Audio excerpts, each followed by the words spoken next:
You must be free from your past sufficiently to be able to move forward in a new direction and to establish a new and greater life than the life you had known before. To do this, you cannot take everything with you. You cannot carry all of your memories like a great store of luggage. The vehicle that won't take you into the present and future will not accommodate all of this. Likewise, you cannot carry all of your relationships with you, all of your past loves, all of your friendships, all of your family, everyone that you like, everyone that you dislike, all the people and your memories of them that clutter your mind and keep you emotionally frozen in the past. Knowledge would break this up and call you out of your past orientation. Knowledge will free you, and it will unburden you so that you can be available to it and open to life as it is now. How can you value this feeling until you have tasted it? How can you see the need for it until you have seen again and again the debilitating effects of being bound to old ideas, old relationships, old interests and old activities that no longer represent you? You must see the effects of having your memory cast over you like a great shadow darkening your skies, haunting you, hounding you and following you wherever you go. You can forgive these things because you can release them. If you cannot release them, you cannot forgive them. What is forgiveness but release? How can you release something if you are still holding on to it? The only way to release something is to go where it is not needed, where you cannot take it with you and where it has no relevance and no importance. God frees you by giving you something important to do in life, something that takes you out of your past and enables you to establish a new life where your past pain and references have no bearing. This is what enables you to become free of the past. This is what enables you to have a new and a greater life. This is what enables you to forgive those mistakes, those tragedies and those disappointments that otherwise would follow you everywhere, haunting you and limiting you. To be free of the past is to be free of the mind that represents the past, which is to be free of your thoughts as they are today.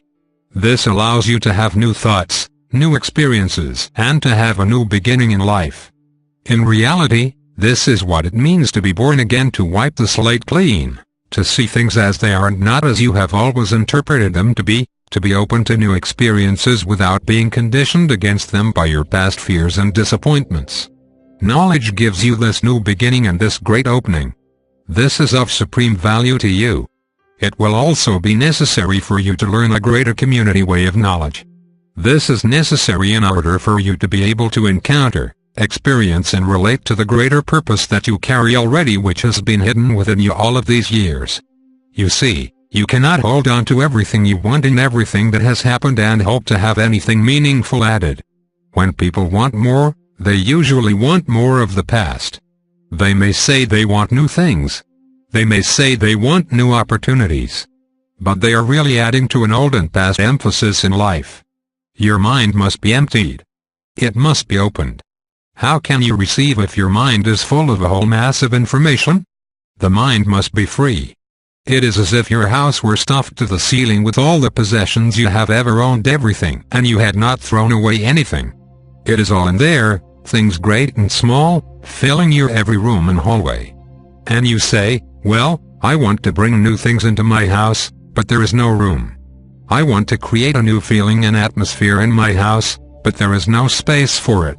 Everything is cluttered, and your house becomes increasingly uncomfortable.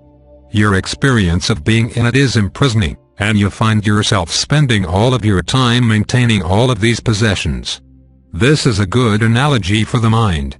Spending all of your time servicing your old thoughts prevents you from being available to life as it is today. Life is passing you by, and you are missing it. Every moment is available to you, but you are not available to it. Life is giving you great and new opportunities, but there is no room in your mind for them. Do not think you must simply throw away all your old ideas. Some of them may still be useful, but most of them are not. The process of becoming free from your mind is very natural. As you gain access to knowledge, you learn about knowledge, and every moment you spend with knowledge enables you to recognize what must be kept and what must be discarded. Over time, you find yourself emptying out your old house. You find yourself emptying things out, getting rid of things here and there, cleaning up, making room and enjoying the newfound space, freedom and mobility within your house, within your mind. Your mind is like the house that you live in the world. It is filled with whatever you put there. It is the place from which you look out into the world. It is your shelter and your protection. It is the place where your spirit generally abides. However, if your house becomes too cluttered and too uncomfortable, knowledge will not abide there. Then, you will find that you are living in a relic of your own past. You will feel like you are a museum keeper, someone who is taking care of old things. The way of knowledge takes you out of your house and brings you back with a greater understanding. Then you will see how intolerable it is to live there and how much must be redeemed and restored. And you start throwing things away here and there, cleaning out the attics, cleaning out the basement, finding old and forgotten things here and there and getting rid of them. Then you realize that your house can be completely redone and needs to be completely redone, for it does not reflect your new experience. This will begin a natural process of rejuvenation within your mind. Here your mind will be redeemed because it will be renewed and refreshed. It will be freed from the past because the past will have less and less influence upon you. Knowledge will also bring you into contact with new kinds of relationships that will displace the old memories that haunt you and that fill your mind with past experiences. Then your past will become less and less relevant as you proceed. The way of knowledge is about the restoration and rejuvenation of the mind. This is a complete process, and it takes a great deal of time. It takes time because it works. It is natural. It follows a natural progression. Here you are not doing something artificial or mechanical to yourself. You are simply allowing your mind to renew itself and to let old thoughts die so that new thoughts can be born.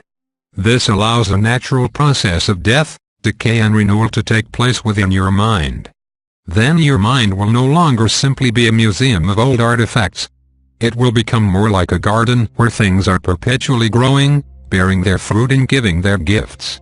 Like the gardener, you plow under your old beliefs and ideas so that new ones can emerge. Then your mind becomes an ever-fruitful harvest of wisdom. It keeps pace with present time. It keeps pace with new experiences. And it is able to look into the future because it is not bound by the past.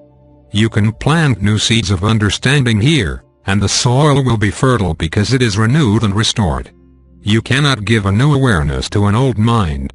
An old mind will simply use the new awareness to reinforce its former views.